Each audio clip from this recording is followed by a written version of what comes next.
The dry pine spokes of the wagon wheel shrieked a violent warning before the axle snapped, pitching the wooden cart violently sideways against the jagged limestone ledge.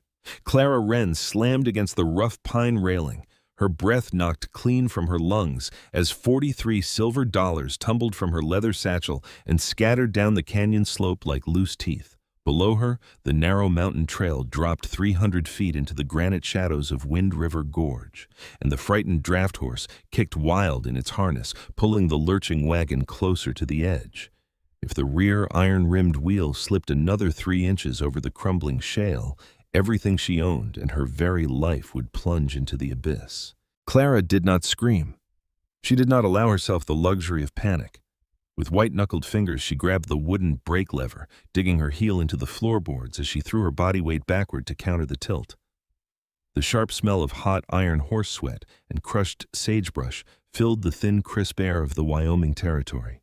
For 3 agonizing seconds, the wagon hung suspended in the dust above the gorge, swaying like a pendulum between survival and disaster. Grasping the leather reins with bleeding palms, Clara spoke to the shuddering gelding in a low, unwavering voice, a calm cadence taught to her years ago by her late grandfather, Arthur Wren. Slowing her own racing pulse through sheer force of will, she coaxed the animal back onto solid earth until the cart groaned and settled against the dirt bank. She leaned her forehead against the damp neck of the horse, feeling the heavy thud of its heart match her own. She was back in Pine Creek Crossing, and the frontier had already made its opening move. It was October 1883. After 4 days on the dusty trail from the railhead, Clara had finally reached the high desert basin of Wind River Valley. The land before her was beautiful and brutal. A vast expanse of golden buffalo grass, stark white limestone, and distant purple peaks crowned with early snow. Yet, behind the majestic scenery lay a harsh reality. A brutal 2-year drought had crippled the territory. Small homesteaders were fleeing, sold-out properties were being bought for pennies on the dollar, and the earth itself seemed baked into brittle clay.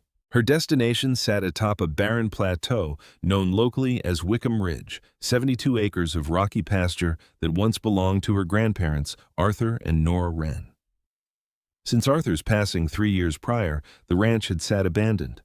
The pine cabin's porch had sagged, the hand-dug well had run bone dry, and the local cattlemen spoke of the ridge as nothing more than a graveyard for dreams. Clara patched the broken wagon axle with a length of hickory wood and heavy baling wire from her canvas trunk.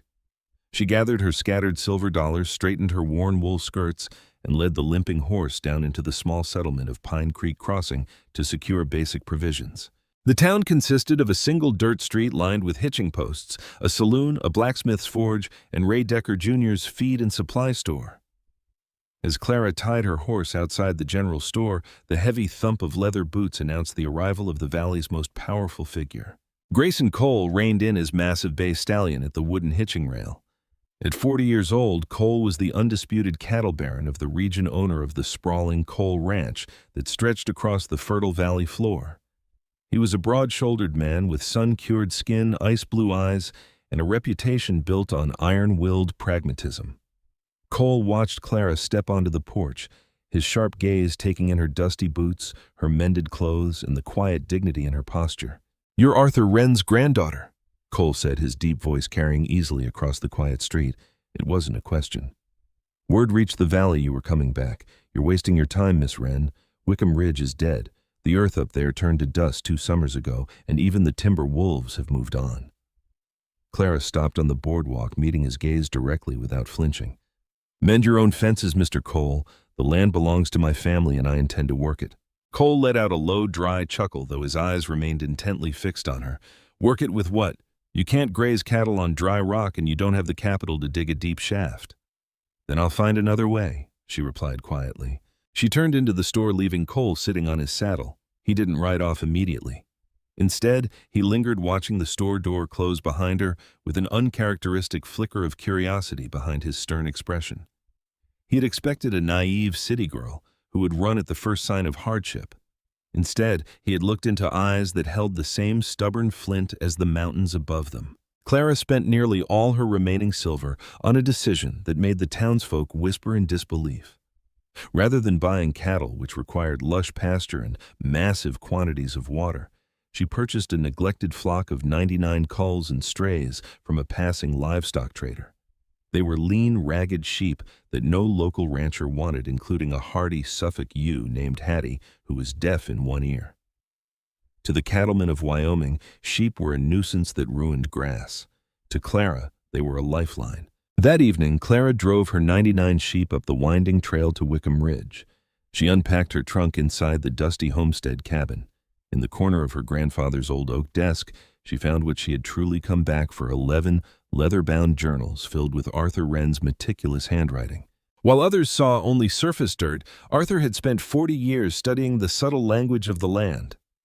Clara sat by the flickering light of an oil lamp, flipping through the yellowed pages until her eyes landed on an entry dated 15 years earlier. The West Ridge holds moisture deep within the stone fissures. The topsoil bakes dry, yet the deep limestone breathes. When the sun cooks the earth, the flock always wanders toward the western ledge. They feel what the eye cannot see. Clara looked out the small cabin window into the moonlit night. Outside, the 99 sheep were bedding down under the vast western sky. But as she watched, she noticed a strange, persistent pattern. Despite the cold wind blowing from the north, the entire flock slowly rose and drifted toward the high, chalky limestone ledge on the far western edge of the property. They didn't gather around the dry wooden well. They didn't huddle near the barn. All 99 animals moved with quiet purpose, settling their bodies directly against the cracked rock face of the western cliff. Clara pulled her heavy wool shawl tight around her shoulders and walked out into the night, her boots crunching on the dry shale. She knelt among the sleeping sheep and pressed her bare palm against the cold stone ledge. Deep beneath the surface, beneath 80 feet of solid rock, she felt a faint rhythmic vibration, like the distant pulse of the earth itself. Her grandfather had been right. The land wasn't dead, it was merely hiding its blood. But as she stood up, the distant sound of horse hooves echoed up the trail from the valley below, signaling that Grayson Cole and the changing tides of the valley would not leave Wickham Ridge in peace for long. The sharp metallic clatter of the horse's hooves echoed off the limestone ledge long before the rider crested the hill. Clara remained standing by the dry stone face, her fingers still resting against the cool, vibrating rock. She didn't flinch as Grayson Cole reined in his bay stallion at the perimeter of the crumbling timber fence. In the silver moonlight, the massive horse snorted, its hot breath pluming in the crisp October air. Cole sat high in his leather saddle, his dark coat pulled tight against the mountain draft, his eyes sweeping over the quiet, huddled shapes of the 99 sheep gathered against the western cliff. "You're up late, Miss Wren," Cole said, his deep voice cutting through the rustle of dry buffalo grass. "Or are you just guarding a pile of rocks?" "I'm getting acquainted with what's mine, Mr. Cole," Clara replied, her voice steady and low, and wondering why the most powerful rancher in the valley feels compelled to ride 3 miles up a broken trail at midnight. Cole let out a quiet breath, resting his leather-gloved hands on the saddle horn. "I didn't come to trouble you. I came because I saw your lantern from the valley floor, and I know what this mountain does to people who don't respect it. My grandfather settled this basin 50 years ago. I've watched 3 generations of hard men break their backs on Wickham Ridge. Your grandfather was a good man, Clara, but he was a dreamer.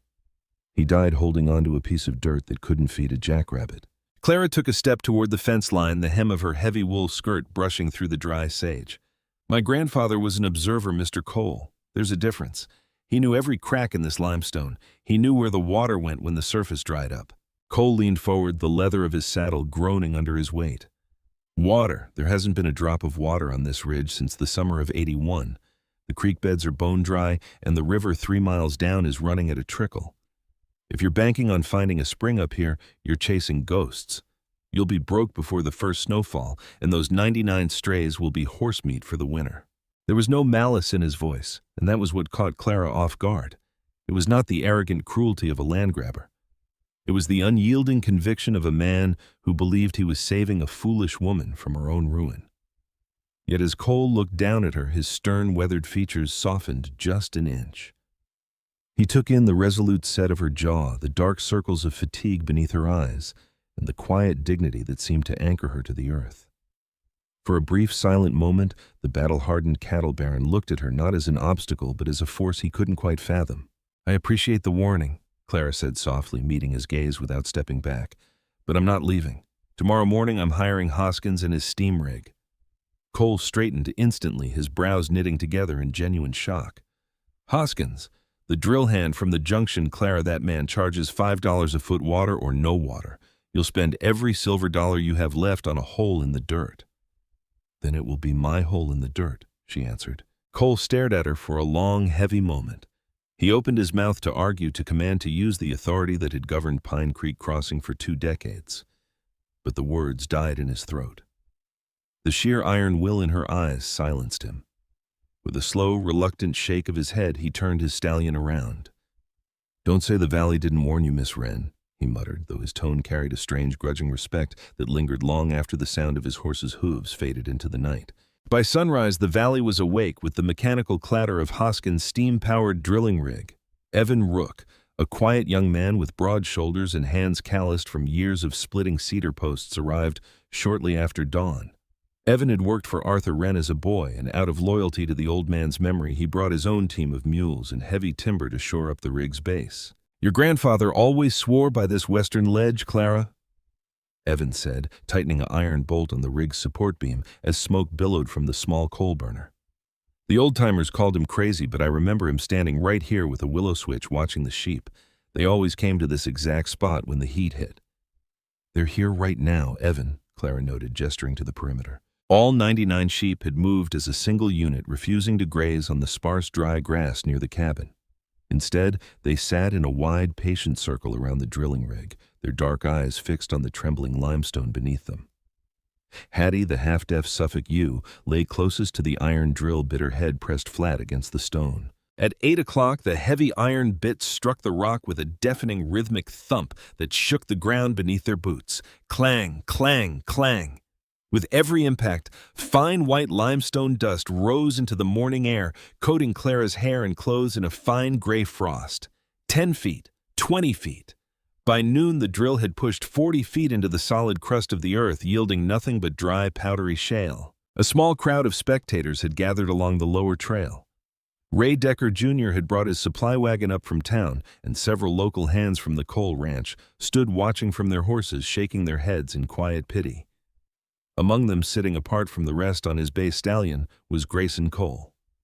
He didn't speak to his men, nor did he join in their skeptical chatter. His eyes were pinned entirely on Clara, who stood steadfast beside the mud pit, her face streaked with dust and sweat, refusing to look away from the iron cable. By 4 in the afternoon, the rig hit 60 feet. The steam engine groaned under the immense friction, its iron drive belts screeching as it fought against a layer of dense blue granite. Hoskins wiped his greasy brow with a rag and looked at Clara with a grim expression. "We're burning through coal fast, Miss Wren," Hoskins shouted over the roar of the boiler, "and your $43 only covers us to 75 feet. After that, the rig stops." Clara felt a cold knot tighten in her stomach. Her breath came slow and deliberate as she looked at her small tin box sitting on the wagon seat, nearly empty. She looked past the iron derrick toward the valley floor, meeting Grayson Cole's distant, watchful gaze. He didn't look triumphant. He looked almost pained, as if watching her fail was costing him something he hadn't anticipated. "Keep drilling, Mr. Hoskins," Clara commanded, her voice ringing clear over the hiss of steam. "Drill until the money runs out." Clang, clang, clang. 70 feet, 75 feet. The sun began to dip behind the jagged peaks of the Wind River Range, casting long, bloody shadows across the dry plateau. The drill bit shuddered violently, then suddenly dropped 4 inches into a hollow pocket. The engine screamed as the resistance vanished. Hoskins scrambled for the kill lever, but before he could touch it, a deep, rumbling groan vibrated through the limestone floor. Not from the machine, but from the depths of the earth itself. The ground beneath their boots trembled. The 99 sheep instantly scrambled to their feet, lifting their heads toward the sky. A sudden hiss of cold, pressurized air burst from the borehole, blowing a geyser of white dust 50 feet into the air. Then came the smell, clean, sharp, and rich, with the scent of wet slate and deep earth. "Get back!" Evan shouted, grabbing Clara's arm. With a thunderous roar, a thick column of crystal-clear water erupted from the hole, smashing through the wooden derrick and cascading down the limestone cliff in a roaring torrent. It wasn't a trickle. It was a pressurized artesian spring, shooting 12 gallons a minute of ice-cold, sweet mountain water into the dying sunlight. The crowd of spectators fell utterly silent. Hoskins stood frozen, his mouth agape, holding his grease-stained hat in his hand. Evan let out a wild, booming laugh, throwing his arms around Clara as the cold spray soaked them both to the skin. The 99 sheep surged forward, crowding around the newly formed stream as it carved a dark, wet path through the dry buffalo grass. Hattie plunged her muzzle straight into the rushing water, drinking deeply. Clara stood in the center of the torrent, the icy water washing the dust from her hands and face. She pulled her grandfather's leather notebook from her coat pocket, opening it to the last blank page. With trembling fingers and a stub of lead pencil, she wrote in firm, clear script, October 14th. Depth 78 feet, 12 gallons per minute. The spring lives. Through the veil of mist and spray, Clara looked toward the trail. Grayson Cole sat motionless on his horse, drenched in the golden light of the setting sun. He was no longer looking at the water. He was looking at Clara, his face pale with awe, his eyes burning with an undeniable, profound reverence that changed the air between them forever. He slowly lifted his hat from his head, a silent salute from the king of the valley to the woman who had conquered the dead mountain. But as Cole turned his horse and rode back down into the shadows, Clara knew that bringing water to the surface was only the beginning. Keeping it in a valley starved for power would be the true war. The morning sun rose over Pine Creek Crossing, casting a warm amber glow across the limestone cliffs of Wickham Ridge. What had been a dusty, barren plateau just 48 hours prior was now alive with the music of rushing water. The artesian spring continued its steady, vigorous surge, filling a series of pine troughs Evan Rook and Clara had hastily constructed during the night. The water spilled over the wooden edges, carving dark, fertile channels through the thirsty soil and turning the dry grass near the western ledge into a bright emerald carpet. The news of the strike had spread through the valley like a wildfire across the dry prairie. By midday, the quiet trail leading up to the homestead was lined with buckboards and ridden horses. Local homesteaders, men and women whose faces bore the deep lines of a 2-year drought, stood at the fence line in quiet amazement. Ray Decker Jr. had driven his supply wagon up from town, carrying extra lumber and iron piping on credit, eager to align himself with the woman who had achieved the impossible. Even Buford Shea, an old weathered cattleman who had openly mocked Clara's return at the saloon 3 days ago, stepped up to the porch, took off his hat, and offered a gruff, sincere apology before purchasing 2 barrels of fresh water for his ailing milk cows. Yet amid the sudden flurry of attention and praise, Clara remained focused on the work. She knew that a sudden windfall of water in a starved territory was as dangerous as it was miraculous. As she stood near the newly built catchment basin, hand-feeding a handful of green clover to Hattie, the deaf Suffolk ewe, she heard the slow, deliberate tread of boots on the gravel trail. It was not the sound of a horse. Grayson Cole was walking. The valley's most powerful rancher had left his bay stallion tied at the lower gate, choosing to ascend the steep incline on foot. He wore no riding gloves, and his heavy leather coat was unbuttoned, revealing the simple wool shirt beneath. The arrogance that had defined his posture for years seemed to have washed away with the dust, replaced by a quiet, contemplative weight. Evan Rook immediately stepped forward, his hand resting instinctively on the handle of his fencing hammer, but Clara raised a gentle hand to stay him. "It's all right, Evan," she said softly. "Let him come." Cole stopped 10 feet from the spring, his blue eyes taking in the clear stream, the thriving flock of 99 sheep, and finally Clara herself. For a long moment, the only sound between them was the rush of water and the rustle of the autumn wind through the pines. "I didn't come to talk about land rights, Clara," Cole began, his voice lacking its usual thunder sounding, instead like gravel shifting underfoot. "And I didn't come to buy your water." "Then why are you here, Mr. Cole?" Clara asked, her gaze steady though her heart beat with a cautious rhythm. Cole reached into his inner coat pocket and pulled out a rolled, yellowed piece of heavy parchment, bound with a faded red ribbon. He held it out toward her. Clara stepped forward and took it, her fingers briefly brushing against his rough, calloused palm. A subtle warmth passed between them, a silent acknowledgement of the shift that had taken place since the sun had set the previous evening. Unrolling the parchment, Clara found a remarkably detailed hand-drawn map of the entire Pine Creek watershed. It bore the date 1864 and was signed in a fine copperplate script, Grayson Cole, age 21. "My father built the Cole Empire on brute force," Cole said, stepping closer to the edge of the wooden trough and looking down at the crystal-clear water. "He believed you conquered nature by breaking it, When I was a young man, I surveyed this whole valley. I mapped the stone layers, the underground shifts, the way the snowmelt traveled through the deep granite. I knew there was a deep pressure shelf under Wickham Ridge, but my father laughed at my maps. He said cattle needed open grass, not geology lessons. So I buried those drawings in an iron box and learned to rule the valley the way he did with cattle fences and pride. He looked at her, then his expression raw with an honesty he had likely never shared with another living soul. I watched you stand by that drill rig yesterday, Clara. I saw the way you trusted your grandfather's notes, the way you observed those sheep when everyone else saw only useless culls. You didn't try to conquer this mountain, you listened to it. You proved that I've been misreading this valley for 20 years. Clara looked from the intricate lines on the map to the man standing before her. She saw for the first time not a ruthless cattle baron, but a man who had suppressed his own vision to carry the heavy mantle of his family's expectations. This map shows the natural fault lines. Clara noted her eyes tracing a red ink path that ran from her western ridge straight down toward the eastern pastures of both their properties. If we channel the overflow through the natural limestone fissure here, we won't just water my 72 acres. We can feed a secondary irrigation ditch that reaches the lower valley basin. It could save 6 small homesteads from bankruptcy before the winter freeze. Cole said, a faint, genuine smile touching the corners of his lips, including 3 of my outer pastures, but it requires your permission and your water. It isn't just my water, Grayson, Clara replied, using his first name for the first time. It belongs to the mountain. My grandfather only meant for us to be its stewards. A look of profound relief and deep, undeniable admiration washed over Cole's face. He stepped closer, his posture softening as he looked down at her with a warmth that went far beyond mere neighborly respect. You're a remarkable woman, Clara Wren. The valley doesn't deserve you, but God knows we need you. He offered his hand not in a cold business transaction, but in a gesture of partnership and unspoken devotion. Clara took it, feeling the strength and sincerity in his grip. As they stood together by the roaring spring, discussing the timber needed for the eastern irrigation ditch, Evan Rook watched from the barn with a quiet, approving nod.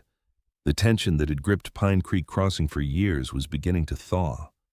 Yet as Clara looked up at the gathering clouds over the Wind River Range, she knew that winter was fast approaching. To ensure the survival of her growing homestead and secure her family's legacy permanently, the coming season would require turning this newfound harmony into a lasting foundation. 6 months later, April arrived in the Wyoming Territory, bringing with it the sweet, damp scent of thawing soil and blooming mountain clover. The brutal winter that many had feared had come and gone, but Wickham Ridge had not merely survived, it had flourished. The pressurized artesian spring, flowing undiminished at 12 gallons a minute throughout the freezing months, had kept the stone catchment basins clear of ice. The overflow, channeled carefully through the limestone fissures, according to Grayson Cole's old survey maps, had transformed the lower valley basin. Where barren, sun-baked clay had once stretched for miles, a vibrant ribbon of green now wound its way through the valley, nourishing the pastures of 6 neighboring homesteads and reviving the drought-stricken eastern fields of the Cole Ranch. The transformation was nowhere more evident than on the crest of the ridge itself. The original flock of 99 lean, neglected sheep had weathered the winter in sturdy timber shelters built by Evan Rook and powered by the abundant water supply. With the coming of spring, the flock had yielded its first miraculous dividends. 17 healthy, thick-fleeced lambs were now wobbling across the greening hillside, bringing the total count to 116. Hattie, the half-deaf Suffolk ewe, ambled contentedly along the wooden fence line, her wool, thick and bright, leading the young lambs toward the crystal-clear troughs. On a bright Tuesday morning, a light buckboard carriage climbed the winding trail from Pine Creek Crossing. Riding inside was Ruth Holsey, a territorial agricultural official sent from Cheyenne to inspect the legendary water system that had become the talk of the region. Clara stood on the porch of the newly restored homestead cabin, wearing a clean linen blouse and a dark wool skirt, holding her grandfather Arthur's leather-bound journals in her arms. Beside her sat her grandmother Nora, wrapped in a warm knitted shawl, her frail hands resting gently over Clara's fingers. Ruth Holsey stepped off the carriage, her eyes wide with professional admiration as she surveyed the lush pastures, the intricate wooden flumes, and the thriving flock. "Miss Wren," Ruth said, extending a hand in deep respect. The territorial governor has reviewed the reports on your irrigation methods and your grandfather's soil records. What you've achieved here isn't just a successful homestead, it's a blueprint for the future of Western settlement. We are officially entering Arthur Wren's journals into the territorial archives as an exemplary model of sustainable land stewardship. Clara smiled, a deep sense of peace settling over her heart as she looked down at the aged leather cover in her lap. My grandfather always knew the answers were here, Miss Halsey, Clara said softly. He just needed us to listen to what the land was trying to say. As the territorial official completed her inspection and departed, the sound of rhythmic hooves signaled another arrival. Grayson Cole rode up the trail on his bay stallion, but he no longer carried himself with the heavy, solitary authority of a distant cattle baron. Over the winter, Cole had become a constant welcome presence on Wickham Ridge. He dismounted smoothly and walked up to the porch, removing his hat with a gentle smile that was reserved for Clara alone. The wool buyer from Omaha arrived in town this morning, Clara, Cole said, his deep voice rich with satisfaction. He took one look at the fleece samples Evan brought down and offered top dollar for the entire spring clip. He said he hasn't seen staple wool of that quality anywhere in the territory. That's wonderful news, Grayson, Clara replied, stepping down from the porch to meet him by the fence line. Evan and the hands are setting up the shearing pens by the lower barn this afternoon. Cole looked at her for a long, quiet moment, his blue eyes filled with an enduring warmth and profound devotion. He reached out and gently took her hand, his thumb tracing the smooth back of her palm. I was talking with Ray Decker at the store, Cole murmured softly. We were remembering the day you drove those 99 strays up this mountain with $43 in your satchel and an axle held together by baling wire. Half the valley thought you were out of your mind. And what did the other half think? Clara teased gently, a soft laugh escaping her lips. The other half was too proud to admit you were the bravest thing that ever happened to Pine Creek Crossing, Cole answered earnestly, his eyes locking onto hers, including me. There was no longer any shadow of rivalry or doubt between them. Their shared work on the watershed had blossomed into a deep, steady love, built on mutual respect, shared vision, and an unshakable trust. As Cole stood beside her, his hand wrapped warm and secure around hers, Clara knew that the future of the valley was no longer divided between cattlemen and sheep herders, or between power and desperation. They had built something enduring together, a community bound by the shared life of the spring. As the late afternoon sun began its slow descent toward the snow-capped peaks of the Wind River Range, casting a warm golden light over the valley, Clara walked up to the high limestone ledge on the western border. Cole walked beside her, his arm resting comfortably behind her waist, while Evan Rook leaned against the timber fence below, checking the water gates. Below them, the 99 original sheep and their newborn lambs grazed peacefully along the lush banks of the stream.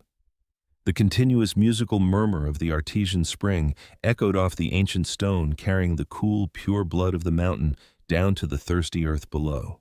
Clara leaned her head against Grayson's shoulder, looking out over the panoramic beauty of the Wyoming frontier. She realized then that the mountain had never been dead, the soil had never been barren, and the 99 strays had never been useless culls.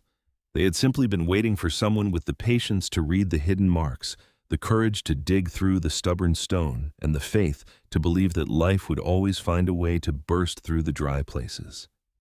Standing on the ridge that bore her family's name, surrounded by love legacy and the eternal song of rushing water, Clara Wren knew she was finally home.